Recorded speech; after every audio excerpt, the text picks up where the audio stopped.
Semester চলছিল যার জন্য একদমই ভ্লগ দিতে পারছিলাম না। ছোটখাটো যা ভিডিও হচ্ছিল ক্লিপস সেগুলো দিয়েই ম্যানেজ করছিলাম। তো এটা হচ্ছে আমাদের লাস্ট দিন এক্সামের। সোদপুর স্টেশনে আমি আর মৌমিতা বসেছিলাম। তো হঠাৎ ভাবলাম ট্রেন তো লেটে আছে তো দুজনে একটুখানি লস্যি খাই। তো ওগুলোরই ক্লিপ তোলা ছিল। ভাবলাম এগুলোকেই এড করে তোমাদের জন্য ছোট্ট করে একটা মিনি ভ্লগ দিয়ে দিই। তো দুজন মিলে একটু লস্যি খাচ্ছিলাম আর এটাও ওপরে বরফ দিয়েছিল। আমি ভাবছিলাম চিনি। তো সেটা নিয়ে ঝগড়া। সেটা তো তোমরা আশা করি একটা ছোট শর্ট ভিডিওতে ফেসবুকে দেখেইছো। দেন বাড়ি এসে লাঞ্চ করেছিলাম বাট সেটা আর তোলা হয়নি। তারপর একটু সন্ধ্যেবেলা গেছিলাম তরমুজ, তারপর বানিয়েছিলাম ওরিও কেক। ঠিক আছে? এটা দারুণ খেতে হয়েছিল।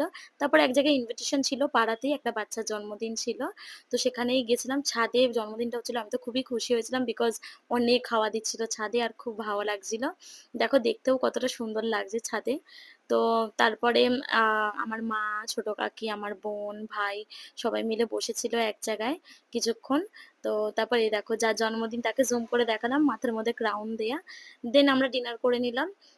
বিরিয়ানি হয়েছিল, স্যালাড ছিল আর তারপর চাটনি পাঁপড় মিষ্টি অনেক কিছু ছিল বাট আমি খালি বিরিয়ানি খেয়েছি তাই এটাই তুলেছি।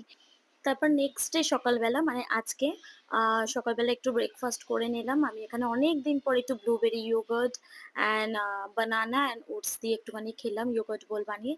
তারপর আমার নায়কা থেকে চলে এসেছিল পার্সেল, সেটাই আনবক্সিং করছিলাম।